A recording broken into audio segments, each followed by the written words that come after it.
अस्सलाम वालेकुम ख़ातिन हज़रात, मैं हूं इसरार अहमद कसाना। आज बहुत सैड खबर। आज हम जब यहाँ पे उठे तो उमर शरीफ साहब की जो डेथ की खबर जब सुनी तो बहुत ही दिल ख़राब हुआ। सबसे पहले ही उठते ही जब ये इस तरह की कोई खबर आए तो आपको पता है कि क्या हालत होती है। तो बहुत अफ़सोस हुआ। उमर शरीफ साहब के साथ हमारा एक ताल्लुक़ भी रहा और हमने उनको देखा भी। लाहौर में भी उनका जो थिएटर हुआ करता था वो भी हमने देखा, उस वक़्त हम कवर किया करते थे उनको। तो बेसिकली तो मैं उनकी एक क्लिप देख रहा था जिसमें वो कह रहे थे कि उनको सबसे ज़्यादा डर जो है वो कब्र से लगता है, और वो कह रहे थे कब्र जो है वो आपका किरदार बता देती है। तो बेसिकली तो ये उन्होंने हमें मैसेज दिया कि अपनी भी तैयारी करके रखनी चाहिए हमें, और हमें सबसे बड़ी जो किसी भी दोस्त के जाने से जो मैसेज मिलता है वो यही है कि हमने भी जाना है। ये सफ़र हमने भी तय करना है, नो मैटर व्हाट। आप थोड़ी देर के बाद कर लेंगे, कुछ देर के लग जाएगी, लेकिन ये तय करना ही करना है। और ख़ास तौर पे हम जैसे लोग जो हैं, जो कि मीडिया में रहते हैं, जो स्क्रीन्स पे रहते हैं, वो गफ़लत का शिकार रहते हैं। उनको वो इतने मसरूफ़ रहते हैं कि उनको असल जो मकसद है ज़िंदगी का, वो कई दफ़ा पसे पुश चला जाता है। तो मुझे याद आ रहा है डॉक्टर इसरार साहब ने कहा था कि ज़िंदगी जो है ना, वो उम्र जो है वो एक बर्फ़ के मानिंद है। जिस तरह आपके हाथ में बर्फ़ हो और वो पिघलती चली जा रही हो और आप उसका कुछ भी ना कर पा रहे हैं। तो ये इसी तरह ये हमारे लिए भी एक मैसेज है। वो जैसे कहा था ना किसी शायर ने कि दर ज़बानी तौबा कर दन, शेवा-ए पैगंबरी। तो ये जो जब वक़्त है हमारे पास तो हमें अपनी तौबा करनी चाहिए। उस सफ़र का जो आगाज़ है वो हमें करना चाहिए, और अपनी हमेशा के लिए तैयारी अब देखें, हम कोई भी सफ़र करते हैं तो हमें पता होता है कि हमने सफ़र करना है, कल जाना है कहीं, तो हम उसकी रात को तैयारी करते हैं, चीज़ें बाँधते हैं, सब कुछ करते हैं।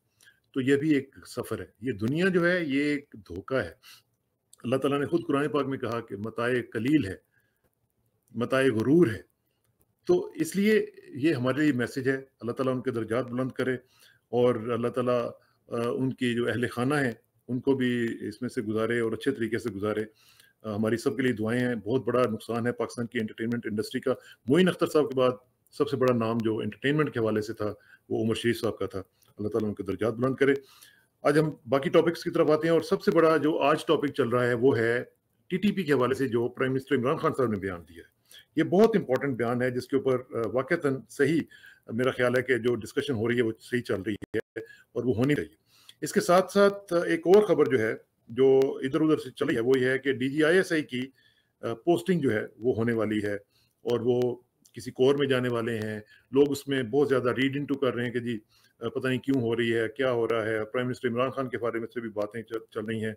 फिर नैब के चेयरमैन का अगले हफ्ते आखिरी हफ्ता है। उनके साथ क्या होने जा रहा है कि एक्सटेंशन दी जा रही है।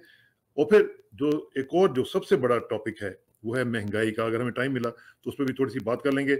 आज हमारा जो शो है सैटरडे नाइट स्पेशल, उसके रूह रवां जनाब मेजर जनरल मोहम्मद शाहिद साहब। जनरल साहब अस्सलाम वालेकुम जी।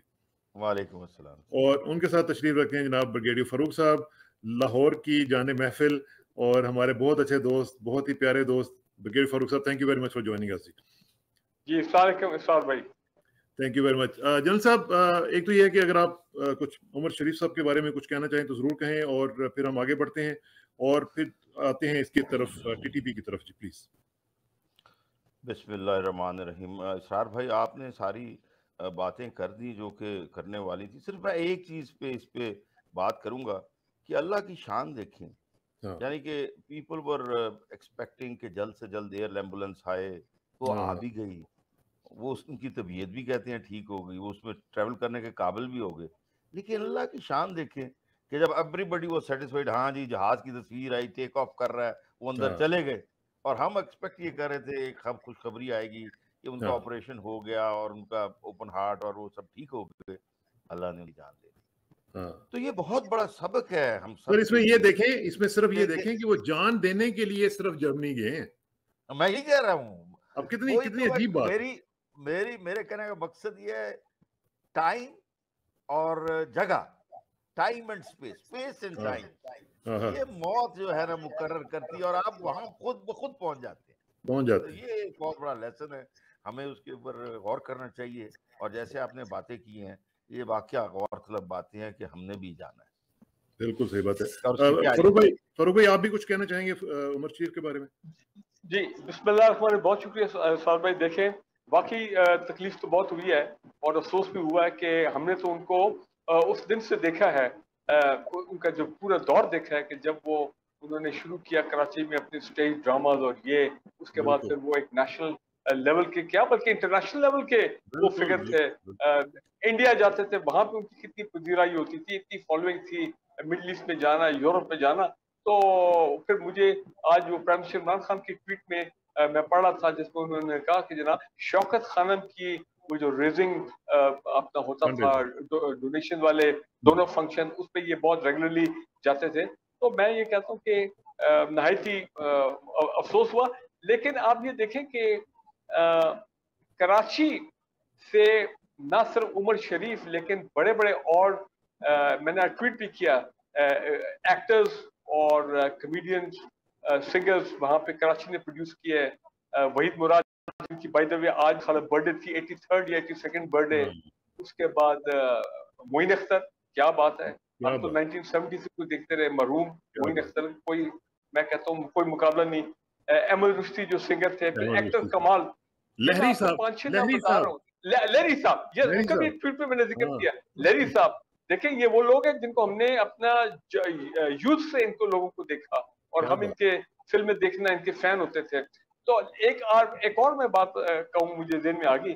आज किसी ने बड़ी जबरदस्त एक सोशल मीडिया पे ट्वीट किया है जिसमें उसने कंपेयर किया है कि 2 एयर एम्बुलेंस जो पाकिस्तान आई, उन्होंने कहा जी एयर एम्बुलेंस का अंदर का उन्होंने दिखाया सीन जब नवाज शरीफ साहब उसमें बैठे और अंगूर खा रहे थे और कहा कि जी एयर एम्बुलेंस आ रही, हम लोग ने कहा या अल्लाह खैर करी, पता नहीं क्या होगा कतर एयरवेज की। तो वो जनाब वीवीआईपी जहाज था और नवाज शरीफ साहब बैठ के एंजॉय करते हुए गए। और दूसरा जेन्युइन एयर एम्बुलेंस जो उमर शरीफ साहब की, जिस तरह वो गए हैं और then he died of Germany में, फिर इन बिटवीन निमोनिया हुआ तो ही कुड नॉट। तो अल्लाह ताला उनके दर्जात बुलंद करे और बिल्कुल ठीक खानदान को। बल्कि मुझे आपकी बात से वो याद आ गया कि वो जो शेर है वो ये है कि जवानी में अदम के वास्ते सामान कर ए गाफिल, जवानी में अदम के वास्ते सामान कर ए गाफिल, मुसाफिर शब से उठता है जो जाना दूर होता है। तो ये हमारे लिए भी मैसेज है, ये हमारे लिए भी मैसेज है कि हम अपनी तैयारी जारी रखें। जनरल साहब, coming back to the main topic जी, ये जरा थोड़ा सा बताइएगा कि ये जो टीटीपी के हवाले से प्राइम मिनिस्टर इमरान खान साहब ने स्टेटमेंट दी है और इंटरव्यू में कहा है, ये इसके ऊपर आपकी क्या ओपिनियन है? क्या बहुत सारे लोग कह रहे हैं कि जी नहीं उन्होंने किया? इसहार भाई देखें, इसके ऊपर बड़ी अच्छी एक डिबेट चल रही है और जैसे आपने बात की कि लोग there are people for it, there are people against it. अच्छा, मैं ये इसको थोड़ा सा पर्सपेक्टिव में लेता हूँ। ये बात 2004 में भी हुई थी और बकायदा तालिबान जो पाकिस्तानी, इनके साथ एक मुआहदा भी हुआ था। बिल्कुल फौज ने ब्रोकर कराया था और उस वक्त के जो कोर कमांडर थे और वहां पे लोग थे, उन्होंने बैठ के किया था। लेकिन अनफॉर्चुनेटली वो फिजल हो गया क्योंकि उन दिनों में ये जोरों पे थे, दे वर इन ए पोजीशन ऑफ स्ट्रेंथ। अच्छा, यस, अब क्या सिचुएशन है? अब अगर थोड़ा सा देखें ना इसको in a strategic manner, they are in a position of weakness. जो टीटीपी वाले हैं वो they are in a position of weakness. Why? वो जो अफगानिस्तान के अंदर अमेरिकन का जब अमेरिकन या नेटो की ट्रूप्स थी, उस वक्त इंडिया पूरी अपनी गेम खेल रहा था, रॉ इनको दबा के फंडिंग कर रहा था। दे वर अप टू डिस्टेबलाइज पाकिस्तान और टीटीपी की लाइफलाइन के अलावा उनको एक सोर्स मिली हुई थी जहां से उनको ये फंडिंग हो रही थी, इंक्लूडिंग ऑफ कोर्स बीएलए और ये बलूचिस्तान। अच्छा, अब वो सिचुएशन थोड़ी सी रिवर्स हो गई है, ठीक है ना जी। उनके अंदर से तकरीबन सोर्स ऑफ फंडिंग ये वो खत्म हो गई है। लेकिन चूंकि अभी तालिबान की हुकूमत उसी तरह कंसोलिडेट नहीं हुई जैसे कि होनी चाहिए, उनकी अभी तक पूरे उस तरह की ग्रिप नहीं बनी, तो they are still alive in Afghanistan. Not only that, there are 10 to 15,000 people which cross every day from Afghanistan to this place, काम करने के लिए, इलाज करने के लिए। अच्छा, ये स्लिप करके आ जाते हैं और अभी भी they can do certain sort of activities अभी भी देखिए धमाके they have होते already हैं। done it. अभी परसों नहीं, वो परसों कैप्टन साहब को उन्होंने कैप्टन कप्तान शहीद हुए ना। को शहीद किया। लेकिन चीज सारी ये है, मैं इसको इस तरह देखता हूँ, मेरे ख्याल में थोड़ा सा हमें तालिबान टीटीपी वालों को देखने की जरूरत है। इनमें भी वेरियस शेड्स और ग्रुप्स हैं। इनमें वो भी लोग हैं जो कि इधर नॉर्थ वजिस्तान में हैं, गुल बहादुर जैसे हैं और इस तरह के लोग हैं जो कि एक्चुअली, जैसे इमरान खान प्राइम मिनिस्टर बार बार कहते हैं, कोलैटरल डैमेज की वजह से कुछ लोग हमारे अगेंस्ट, तो वो जो लोग हैं इस तरह के, अब वो रीजन खत्म हो गया, वो चला गया अमेरिका यहाँ से जिसका हम साथ दे रहे थे, और now we are on a different totally pitch. हम तो एक मुख्तलिफ बात कर रहे हैं, हम उनसे ये कह रहे हैं जी हम अब आपकी किसी भी मुहिम जोई में शामिल नहीं होंगे, हम आपकी पीस के लिए। लेकिन क्या फिर आप क्या प्राइम मिनिस्टर इमरान खान को सेकंड कर रहे हैं कि होनी चाहिए बात? जी मैं बिल्कुल बातचीत होनी चाहिए, लेकिन एक चीज है, मेरा थोड़ा सा दिल उस बारे में जो एपीएस पे जिन्होंने हमला किया, I think this can not be controlled. I mean that's one thing we must put it down. Afghanistan में बातचीत हो रही है, अफगानी तालिबान है जो उसको कर रहे हैं। अभी देखे ना, इंक्लूसिव पूरी दुनिया कह रही है, but they will never have Hamid Karzai and never have Abdullah Abdullah. क्यों? उन्होंने तालिबान का कत्लेआम किया, and I think we must respect that. ठीक है, लेकिन मैं ब्रिगेडियर फरूक साहब का भी जरा इस पे पॉइंट ऑफ एक और दूसरे वो लोग जिन्होंने श्रीलंकन टीम पे हमला किया, मेरा अपना ख्याल है कि ये जो दो लोग हैं इनको हमें सिंगल, मेरा ख्याल है कि उनमें से काफी लोग तो मारे गए हैं। जी हाँ, like that. हाँ, मेरी इतलात के मुताबिक तो काफी लोग मारे गए हैं। अच्छा ब्रिगेडियर फरूक, आपकी टेक क्या है इसमें कि आप should we go for it? देखिए पहली बात मैं बताऊं कि मैं शायद वाहिद शख्स था, मैं अमंग्स द रिटायर्ड मिलिट्री जो मीडिया में है पिछले 12-14 साल से, मैं I wish I could show you my article in the news and the nation, जिसमें मैं ये लिखता रहा हूं कि बार बार कहता रहा हूं, फिर बार बार मीडिया में भी, कि ये जंग हमारी नहीं थी, ये जंग हम पर मुसल्लत की गई। We were trapped into this war. Blunder हो गया जनरल मुशर्रफ से, जो भी आप कहें उस वक्त के जो हालात थे। जनरल मुशर्रफ ने कहा था कि ये तूफान आ रहा है 2001 में, जब वो उन्होंने कहा था यू आर विद अस और अगेंस्ट अस, और उन्होंने कहा कि जब तूफान आता है तो उसको आप सर ऊपर नहीं उठाते, आप तूफान को गुजरने देते हैं। तो इसलिए हमने उनको एक मसलत मजबूरी के तहत उनको ज्वाइन किया। जब हमने उनको ज्वाइन किया वॉर ऑन टेरर में, और पहले 6 ड्रोन अटैक, उस वक्त कोई टीटीपी नहीं थी, जब पहले 6 ड्रोन अटैक अमेरिकन ने किए, और एक जो मदरसा था नॉर्थ कोहिस्तान में, यजीद में, आई रिमेंबर, जिसमें 85 बच्चे जो हैं वो शहीद हुए थे, और जिसपे इनिशियली जनरल मुशर्रफ ने कहा था कि हमने ड्रोन अटैक किया है, लेकिन that was not true, American ने किया था। उसके बाद ये तरीके तालिबान ऑन ग्राउंड आए हैं और उन्होंने पाकिस्तान आर्मी के खिलाफ हमले करने शुरू कर दिए, और साथ अपना ये पॉलिटिकल अपना नैरेटिव लेके आए कि जनाब हम पाकिस्तान में अपना इस्लामी निज़ाम जो है वो कायम करेंगे, एंड फिर ये जंग जो है शुरू हो गई। अब बात यह है कि अब सिलसिला बिल्कुल बदल गया है। ना तो वो फॉरेन फोर्सेस रही यहाँ पे, ऑक्यूपेशन फोर्सेस, ना यहाँ पे कोई अड्डे रहे अपना अमेरिकन के, ना उनको हमने देने हैं, जिसमें माजी में शमसी एयरबेस दिया गया था गालिबन जनरल मुशर्रफ के दौर में, एंड पे, या जरदारी साहब के दौर में। बाय द वे जरदारी साहब के दौर में 350 ड्रोन अटैक हुए थे, और मुशर्रफ के वक्त पे 6 हुए थे। तो अब वो एयरबेस भी यहाँ पे ऐसी कोई चीज नहीं है, तो यहाँ से कोई हमले भी नहीं हो रहे अफगानिस्तान में। हमने बड़ा क्लियरली कह दिया कि we will not be a party to any war. तो अब कहना ये चाह रहा हूँ, टीटीपी के पास अब उस तरह की कोई जस्टिफिकेशन नहीं है कि वो अपना ये दहशतगर्दी के मामला जारी रखें। वो लता बात है कि सवात में ऑपरेशन राह रास्त, साउथ वजीरिस्तान का ऑपरेशन राह निजात, और नॉर्थ वजीरिस्तान जो फाइनल ऑपरेशन था जनरल राहील शरीफ ने जो किया था, बड़ा जबरदस्त ऑपरेशन जिसने इनकी कमर तोड़ दी थी। ये NWA जो है नॉर्थ वजीरिस्तान एजेंसी, ये इनका गढ़ था, पूरी दुनिया कहती थी एपिसेंटर ऑफ टेररिज्म का। ना सिर्फ टीटीपी थी, बल्कि वहां पे और भी बड़े ग्रुप आगे थे, वो तुर्कमेनिस्तान वाले ग्रुप, तो ताजिकिस्तान वाले ग्रुप, तो फलां ग्रुप, वो भी आगे थे वहां पे। तो are you for it? Are you for it? Oh, definitely, quickly. Why I am for it? Number 1, इस जंग से हमें कोई फायदा नहीं है, फजूल जंग है, वक्त जाया हो रहा है, खाम का जानों का नुकसान हो रहा है। जंग तो हम जीत चुके हैं, लेकिन उनकी बाकियात अभी भी हैं, जिसमें जनरल शायद ने बड़ा सही कहा है कि वो स्लिपन कर गए हैं, थोड़े बहुत उनके स्लीपर सेल जो भी आप कहें फाटा में what a change, development, reconstruction, rehabilitation, Phata merge into KP, वहां पर तो मामला थी, हालात बदल गए, ट्रेड, इकोनॉमिक एक्टिविटी वगैरह वगैरह। देखिए अब फैसला ये है, रियासत एक वक्त आता है जब रियासत फैसला करती है कि बस अब इस खूनरेजी का, इस लड़ाई का कोई मकसद नहीं, ये बेमकसद लड़ाई है। लिहाजा वो लोग जो, सुन ले मैं जुमला सुन, वो लोग जो कि मिसगाइड होके टीटीपी में चले गए और फिर दे क्रॉस द बॉर्डर, अब उनके साथ जो है बात करके जो रियासत का आइन, रियासत का कानून और रियासत के रिट को एक्सेप्ट करते हैं, law of the land, welcome, उनको आप एमनेस्टी दें, उनको कुछ कंपनसेशन दें, जो बलूचिस्तान में हमने किया था 3 साल पहले, फरादी जो पहाड़ों से उतर के आगे थे उन्हें सरेंडर किया, उनको पैसे दिए गए, गले लगाया गया and they became normal citizen. Swat में क्या हुआ, आपने जिन लोगों को पकड़ा या जिन लोगों ने सरेंडर किया वगैरह, जो भी सवात ऑपरेशन के बाद उनको आपने इंटर्नमेंट कैंप्स में डाला, उनको डी रेडिकलाइज किया and they became normal citizen.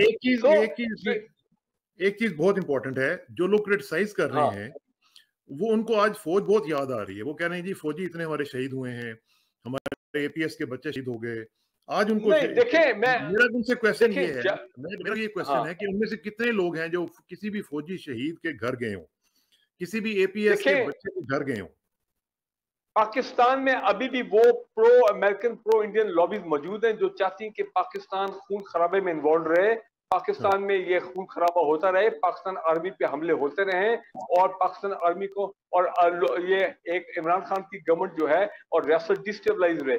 लेकिन मैं ये समझता हूँ कि that is not going to happen, because अभी सिचुएशन ये, अफगान तालिबान आपकी मदद कर रहे हैं, वो ये कह रहे हैं कि भाई आपने कोई हमारे सरजमीन से कोई एक्टिविटीज नहीं करनी, और जिससे जल शायद ने बड़ा साथ का रॉ खत्म होगी, वहां पे एनडीएस खत्म हो गया, सीआईए का वो असर नहीं रहा, तो ये सस्टेनेबल नहीं है इनके लिए। आप ये खुद चाहते हैं। अच्छा, जो एक इंपॉर्टेंट चीज, इंपॉर्टेंट जो इनमें से अभी डिटेल नहीं आ रही कि हमारे कौन से सिक्योरिटी इदारे के बंदा व्यू तो कर सकता है कि किस लेवल के हमारे लोग हैं जो कि इस्लाम अपना अफगानिस्तान में जाकर उनसे बातचीत कर रहे हैं, ये डिटेल अभी आनी है। लेकिन अगर जो एमनेस्टी को कबूल कर लेंगे वो तो ठीक हो जाएगी, जो नहीं करेंगे उनके खिलाफ रियासत की जंग जो है वो जारी रहेगी और जारी रहनी चाहिए। ठीक है, इसमें एक चीज जो है वो बहुत इंपॉर्टेंट है, उसकी मोडालिटीज की जो आपने बात की है उसमें एक और भी जनरल साहब जो एक सिलसिला वो ये है कि पार्लियामेंट को कॉन्फिडेंस में लिया जाए। क्या आप समझते हैं कि इंटरव्यूज में और वो भी किसी गैर मुल्की इंटरव्यू में इस तरह की बात करना मुनासिब है और पार्लियामेंट को बिल्कुल ही कॉन्फिडेंस में नहीं लिया गया इस हवाले से? देखिए, मैं इसमें अर्ज करूं कि जहां तक हमारी पार्लियामेंट का ताल्लुक है, देखें इमरान खान ने उस इंटरव्यू में भी एक बात कही है, जब उनसे कहा गया कि अपोजिशन जो है वो आपकी हर बात पे, तो उन्होंने कहा यार उन्होंने कहा कि वो उनका तो काम है, हम कोई भी चीज पार्लियामेंट में लेकर जाए। वो आज वह शौकत तरीन साहब का बड़ा लंबा, अभी आप अगर बात करें महंगाई के ऊपर 2 घंटे का उन्होंने इंटरव्यू दिया। अच्छा, उन्होंने कहा जी कि मैंने पीपीपी के साथ भी काम किया, इनके साथ भी बैंक का मैनेजर रहा हूँ, पीएमएलएन के साथ बहुत मैंने, ये कहते हैं बात ही नहीं करने देते, हम जाके बात शुरू करते हैं नारेबाजी कर देते हैं। उधर इन्होंने अजीब एक बाजार गर्म किया हुआ है, यानी कि देखें क्या पार्लियामेंट से बात करें जब वो कहते हैं कि ये पार्लियामेंट जो है ये फेक पार्लियामेंट है, ये सारे जो हैं पीटीआई के मेंबर ये गलत इलेक्ट हुए, ये सारे के सारे जाली आए हुए हैं इसके अंदर, इन्होंने दांती करके आए हुए हैं, इन्होंने बेतौकीर किया हुआ है पार्लियामेंट को खुद ही, और ये ढोल ढमक्का है। देखिए जी बात सही है, मैं भी लाना तो पड़ेगा ना, लाना तो चाहिए ना, पार्लियामेंट है तो सही, अल्टीमेटली वो ले आएंगे। बट मैं आज आपको कह रहा हूँ ये इनको पाकिस्तान फौज याद आएगी, ये रोएंगे, ये आके कहेंगे ये आपने शहीदों का खून बेच दिया, ये और आगे गंद करेंगे। देखें अभी बड़ी क्रिटिकल स्टेज पे बातचीत चल रही होगी, जैसे ब्रिगेडियर फारूक ने कहा, हम लोग वहां बैठ के बात, देखिए जो सबसे बड़ा एलिमेंट है, मैं जो आपको बताऊं सबसे क्रिटिकल है, मैं असल बात करूंगा हाउ टू डीफैंग दीज पीपल। बात ये है फ्रंटियर के अंदर वेपन लेके लोग वैसे ही रहते हैं, उनकी लाइफ, लिहाजा इनको इनसे हथियार लेना और वो भी कैशे या हिडन है उन तब को वापस लेना, ये सबसे बड़ी बात है। और इसके ऊपर मेरे ख्याल में भी must put a foot down, वो इसके बगैर गुजारा नहीं है। अच्छा, अब थोड़ा सा मैं दूसरा टॉपिक, हमारे पास टाइम काफी कम रह गया, मुझे ये बताएं कि ये जो बात चल रही है डीजीआईएसआई की पोस्टिंग की, इसके ऊपर इतनी ज्यादा डिस्कशन क्यों हो रही है, क्यों people are reading too much into it? Possible posting of DG ISI. जी, अगर वो पॉसिबल पोस्टिंग है भी तो ये फौज का एक कानून है। देखिए उन्होंने अपना एक टेन्योर लगाया है उधर, now he has to command a corps to become eligible. ये फौज का हाँ, तरीका है फॉर द नेक्स्ट रैंक, और ये ठीक। करना है, ठीक है। लेकिन मैं इसमें एक अर्ज करूंगा कि हमारे एक्चुअली जो कमेंटेटर्स है ना, वो ज्यादा फौजी बन जाते हैं, वो फौज से ज्यादा मतलब वो बन जाते हैं जी, उनको बड़ी वाकफियत है, पता नहीं किधर से खबरें लाते हैं। बात सारी ये है, ISI is a mature organisation, ठीक है जी, इसके सिस्टम मैच्योर हो चुके हैं, इसमें ग्रूमिंग का एक सिस्टम चलता है। यहाँ पे जो लोग आते हैं वो निचले रैंक से ऊपर तक आते हैं, और फिर ऊपर वो आके मेजर जनरल बनते हैं, और उनमें से कोई भी उसको लगा दिया जाए। अगर आप हिस्ट्री देख लें तो जनरल पाशा थे एक जमाने में, उनके बाद जहीर, बड़े लोग आए, एंड दे हाँ, played there part very well, because and यही एक इंस्टीट्यूशन की स्ट्रेंथ है। दैट्स हाँ, why ISI is known to be number one spy agency in the लेकिन world. लेकिन लोग कह रहे हैं कि ये प्राइम मिनिस्टर का और चीफ का आपस में कुछ प्रॉब्लम चल रहा था, प्राइम मिनिस्टर नहीं मान रहे थे, अब प्राइम मिनिस्टर ने कहा कि चलें ठीक है, और फिर अब कौन आएगा उनकी जगह पे, ये भी एक बड़ा क्वेश्चन कहा जा रहा है कि जी उनकी जगह पे कोर्ट मार्शल छापेंगे मैं DGISI के तौर पर, या कौन आएगा? और जो भी आएगा, बात सुने, मैं अपना इसरार भाई, ISI is in good hands. It will continue to work the way it is working. ये देखिए, ये एक बहुत बड़ा इदारा है। मैं लोगों को यही बताता हूँ, इनको अंदाजा नहीं कि ISI के टेंटिकल्स किधर किधर हैं। और ISI, देखिए दुनिया की कोई भी इंटेलिजेंस एजेंसी जो होती है, उसके अंदर जो लोग होते हैं वो नेशनल इंटरेस्ट के ऊपर एक्शन लेते हैं, ठीक है। उनको गाइडलाइन नेशनल इंटरेस्ट की दी जाती है कि जी ये आपका मिशन है। लिहाजा मेरा जाती ख्याल ये है, we must not read too much in it. ये कोई इट्स अ रूटीन पोस्टिंग, ठीक, इससे रूटीन थिंग, कोई इट्स अ ऐसी बात रूटीन पोस्टिंग। ब्रिगेड फारूक, कल हमने एक शो किया था स्पाई स्टोरीज के ऊपर, जो आपने वो बुक पढ़ी होगी एड्रियन लेवी की और कैथी क्लार्क की, तो उससे भी ISI का, जैसा जनरल साहब कह रहे हैं कि कितने टेंटिकल्स हैं, उससे पता चलता है कि कितने टेंटिकल्स हैं और किस तरह ISI ने डिफेंड किया पाकिस्तान को और प्रोटेक्ट किया against the onslaught of the enemies. देखिए जी इसरार भाई, मैं एक बात कहता हूं कि ईमान की हद तक मेरा ये बात मेरे दिल में है, and I don't hesitate in saying it in your programme, कि इनका पूरा प्रोग्राम था, ये जो लोग हैं वेस्ट में, अमेरिका हो, CIA, मोसाद, ये ब्रिटिश इंटेलिजेंस, ये सब ये लोग मिले, इनका प्रोग्राम था कि पाकिस्तान को बनाएंगे another Iraq, Libya, Syria, Yemen, इस तरह का खत्म कर देंगे। और नक्शे पे नक्शे दिए जा रहे हैं कि 2015 में ये हो जाएगा, 2020 में ये हो जाएगा। फिर पूरी कोशिश की कि इसी तरह पाकिस्तान का इकोनॉमिक कलैप्स हो, फिर ये दहशतगर्दी की जंग में कि ये दहशतगर्द जो है इसको ओवर पावर कर देगा। लेकिन दो पिलर्स, एक पाकिस्तान के अवाम जिन्होंने पाकिस्तान की मुसल्लह अफवाज को सपोर्ट किया, अवाम, पाकिस्तान के अवाम, मैं कुछ क्रिकेट लीडर्स की बात नहीं करता हूं, मैं अवाम की बात करता हूं। अवाम ने जो, अब वो लफ्ज आता है रेजिलियंस, कि पाकिस्तानी अवाम का कि what is a nation with a great resilience, कि हर मुश्किल वक्त में ये ऐसे खड़े हो जाते हैं कि जनाब दुश्मन जो है वो भाग जाता है मैदान से। तो फौज हो, ISI हो, ये इन्होंने जो जंग जीती है और जो पाकिस्तान को अल्लाह ने बचाया है, सारी बात ऑन ग्राउंड ये दो इदारे थे, plus some good leaders also, इसमें कोई शक नहीं है। तो आप भी क्या समझेंगे कि it's just a routine posting, nothing नहीं, अगर देखें, ये तो आप कितने अरसे से सुन रहे हैं कि इस साल के एंड तक, क्योंकि अगले साल जारी बात है एक नए आर्मी चीफ की तैनाती होनी है, तो इसलिए एक रिक्वायरमेंट होती है और हर सीनियर लेफ्टिनेंट जनरल का शौक होता है, और ये रिक्वायरमेंट ये सर्विस की कि जनाब वो कोर कमांड करें, उसके अलावा पे आप वो कंसिडर नहीं हो सकते। तो इफ इट हैपन, तो मेरे लिए कोई बड़ी बात नहीं, it will be a routine. और जो आएंगे, I can assure you it is possible that वो जनरल फैज रवी ने तो जो काम कर दिया, मैं कहता हूँ हो सकता है वो इनसे भी 2 हाथ आगे हो। सो लिहाजा उसमें मुझे कोई शक नहीं है। अब मैं एक इंपॉर्टेंट बात क्विकली, नंबर 1, सानिया APS की आपने बात की। देखिए जी, जहां तक APS का ताल्लुक है, उनके जितने लोग जो अटैकर्स थे वो तो वहीं पे मारे गए, आपको पता है, ऑपरेशन के बाद जब उनके खिलाफ कार्रवाई SSG और ये सारे लोग आए, नंबर 1। नंबर 2, जो उनके फैसिलिटेटर्स थे उनको बाद में पकड़ा गया, उन पे मिलिट्री ट्रायल हुआ है, मेरा अल्लाह बेहतर जानता है, मेरा ख्याल है उनकी फांसियां भी होंगी, सब कुछ हो गया।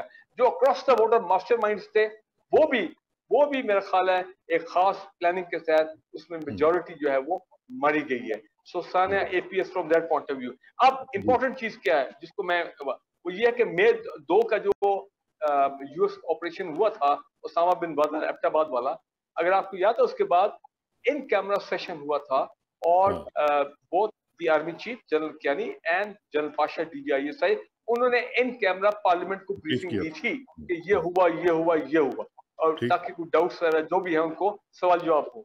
मैं जो समझता हूँ इस केस में, ये देखिए, पार्लियामेंट में अगर ओपन डिबेट आप करेंगे तो वो तो ऐसे ही वो फिर प्रोटेस्ट होगा, हंगामा रही, फायदा कोई नहीं होगा।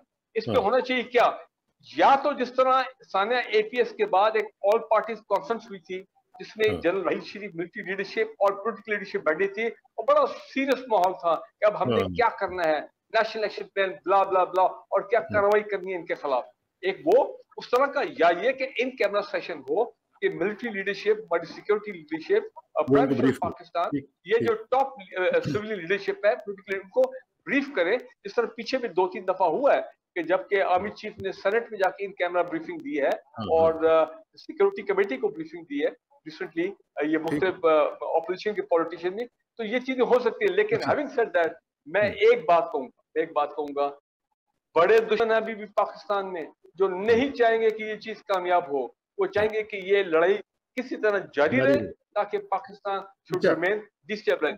बल्कि एक और चीज इंपॉर्टेंट एक खबर आपके लिए, शाहजैन बुख्ती को ये आपकी हम छोड़ गए, प्राइम मिनिस्टर ने ये भी बात की है कि बलोच, वो जो रेजिस्टेंस वाले कुछ लोग हैं, उनके साथ भी बातचीत अब जो है वो शुरू हो गई है। शाहजैन बुख्ती, उनको तो पॉइंट भी किया गया था, उनको पॉइंट भी किया कि आप नाराज बलोच जो है उनको अब रीच आउट करें और ताकि उनको भी कौमी धारे में ला जाए, उधर भी कोई एक हो। ओवरऑल ये पाकिस्तान के इंटरेस्ट में कि भाई अमन कायम हो, बस दैट इज द पॉइंट। अच्छा, एक और चीज भी आप ही से पूछ लेता हूँ, फिर मैं जाता हूँ जनरल साहब की तरफ वाइंड अप के लिए।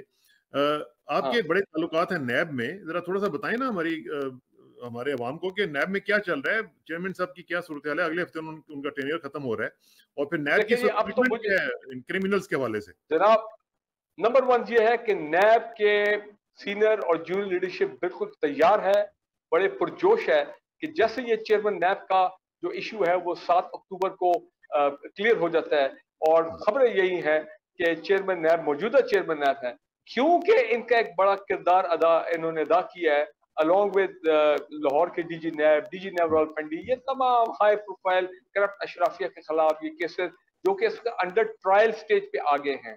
तो लिहाजा अगर अभी आपने वो कमांडर को चेंज किया, यानी कि चेयरमैन नैब जो है चले जाते हैं और कोई और आ जाते हैं, तो वो कंटिन्यूटी नहीं होगी, वो मोमेंटम जो है वो टूट जाएगा, और यही वो चाहते हैं जो मुल्जमान हैं कि किसी तरह इनको डिस्टेबलाइज किया जाए नैब को, ताकि ये केसेस किसी तरह रुके। अब जो जजेस रिमूव हुए थे वो वापस आ गए।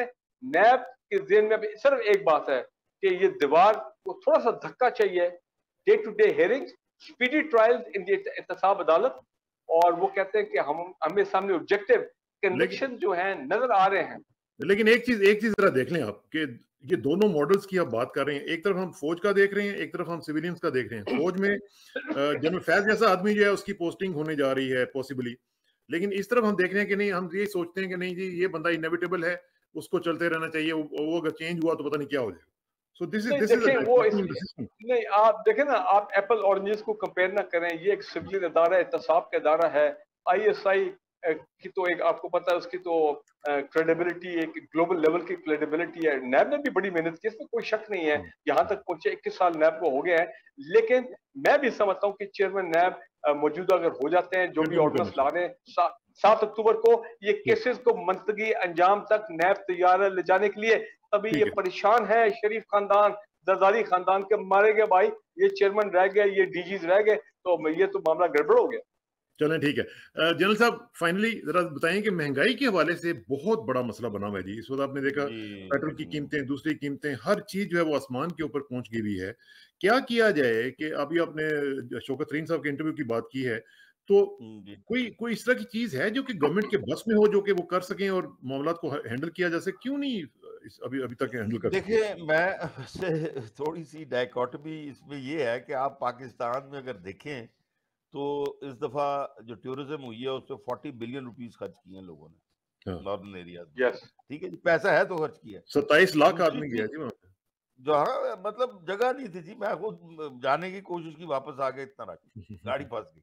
अच्छा, दूसरी चीज आप ये देखिए बेसिकली कि गाड़ियों को देखिए, आग लगी हुई है जी, हर एक के पास देखे बड़ी गाड़ी, बड़ी मतलब इतनी गाड़ियां बिक रही हैं पाकिस्तान में, हद कोई नहीं। ठीक है, किधर से आ रहा है जी पैसा? तो जी पैसा है। बात दरअसल ये है, मैं जो कहने की कोशिश कर रहा हूँ, जो जहांगीर तरीन का फोकस, उसने कहा जी जो लोग हार्ड हिट हैं उनके लिए हम स्पेशल एक लेके आ रहे हैं। इस वक्त ये 6000 खानदानों को सब्सिडी देंगे, आटा, दाल, जो फूड बास्केट है उसमें कम से कम उसको हम सब्सिडी देंगे डायरेक्ट। वो जो इनका एहसास प्रोग्राम है उसके जरिए, but they are going to increase it to 12,000 खानदान। अच्छा, आप खुद ही सोच लें, खानदानों की बात हो रही है, टोटल 32,000 खानदान। तो वो ये कह रही हैं this will touch the lower middle class also, इतने लोग आ जाएंगे, इनको हम सब्सिडी देंगे ताकि ये अपना गुजारा कर सके। लेकिन इसका एक लॉन्ग टर्म सोल्यूशन भी वो बता रही हैं। देखिए जी, लॉन्ग टर्म सोल्यूशन ये है कि अब हम बीच भी इंपोर्ट कर रहे हैं, ऑयल इंपोर्ट कर रहे हैं, ये तमाम चीजों के ऊपर वो कह रहे हैं, इंपोर्ट्स के ऊपर फोकस कर रहे हैं। उस दूसरी के और फजूल किस्म की चीजें इंपोर्ट कर रहे हैं, बहुत ही फजूल चीजें। जैसे उन्होंने कहा जी कि गाड़ियां पहले बैंक बेतहाशा, कुत्तों और बिल्लियों की फूड जो है वो भी इंपोर्ट कर रहे हैं, वो भी इंपोर्ट हो रही है। तो ये चीजें थोड़ी सी फिस्कल पॉलिसी को हमें अपनी इनको थोड़ा सा टाइट करने की जरूरत है। डॉलर जो है, एक चीज उन्होंने बड़ी कही है जी, $15 मिलियन डेली अफगानिस्तान जा रहे हैं। पहले अफगानिस्तान से डॉलर आ रहे थे, पहले इधर से आते थे। ये भी एक अब वो कह रहे हैं 15 मिलियन, यानी 2 billion a year, this is bleeding. और वो कह रहे हैं जी हर बंदा जो है $10,000 ले जा सकता है। 10,000 अफगानी आते हैं, वो रोजाना ले जाते हैं। तो उसका हल भी उन्होंने बताया, हम उसको 1000 ले आएंगे, लिमिट को 10 से 1000। The point is they are alive to situation. और साथ उन्होंने कहा जी कि पाकिस्तानी मीडिया सही पोजीशन प्रोजेक्ट करे। आप क्यों नहीं बताते कि इंडिया में 235 रुपए का पेट्रोल है, इंडिया में कितने लोग और पॉवर्टी में चले गए, बांग्लादेश में 175 टका का है, ठीक है ना। और ये क्यों नहीं आप बताते कि पाकिस्तान में टेक्सटाइल की एक्सपोर्ट कितनी बढ़ गई है, and we are eyeing $30 billion export. तो पैसा इधर ही आएगा ना जी। इसका मतलब है कि कुछ ना कुछ हो रहा है। एक जुमला मैं भी कह दूं, आज एक और शौकत सदीक साहब ने एक अच्छी बात ये की है, उन्होंने कहा है कि ये जो रोजमर्रा की कमोडिटीज हैं, वेजिटेबल्स खासकर आलू, टमाटर, प्याज, कहते हैं ये हम देख रहे थे कि ये बाहर जा रहा है और उससे यहाँ पे शॉर्टेजेस हो रही है तो कीमतें बढ़ती हैं। उन्होंने कहा हमने एक हफ्ता पहले फैसला किया है कोई आलू, टमाटर, प्याज जो है वो बाहर नहीं जाएगा, ये रोजमर्रा इस्तेमाल की चीजें। तो कहते हैं होपफुली अभी इस पे जब ये फुल इम्प्लीमेंटेशन होगा तो the prices will come down. तो at least they are working on it. और उम्मीदें बाहर रखनी चाहिए हमें, व्यवस्था शजर से उम्मीदें बाहर रखना, और अल्लाह ताला खैर करेगा इंशाल्लाह। और इस मुश्किल वक्त से भी हम गुजरेंगे। जनसभा का बहुत शुक्रिया। और यही इमरान खान ने भी TRT में भी कहा है कि मुश्किल वक्त है, पूरी दुनिया में महंगाई हर चीज है, लेकिन हम ये वक्त गुजारेंगे और अपनी कौम के साथ मिलके हालात बेहतर करेंगे, इंशाल्लाह करेंगे। बहुत बहुत शुक्रिया आपका, और आपसे इंशाल्लाह मुलाकात होगी अगले हफ्ते। आखिर में दुआ कि मेरी इज्जत के लिए काफ़ी है कि मैं तेरा ही बंदा हूँ, मेरे फ़ख्र के लिए काफ़ी है कि तू ही मेरा परवरदिगार है। तो बिल्कुल उसी तरह जिस तरह मैं चाहता हूँ मुझे भी उसी तरह बना दे जिस तरह तू चाहता है। स्पुरदम बतुमाए खेच रहा तू दानी हिसाब एकम बेच रहा। मुझे इसरा किसाना को इस खूबसूरत पैनल के साथ इजाज़त दीजिए। जल्दी मुलाकात होगी इंशाल्लाह। अल्लाह हाफ़िज़।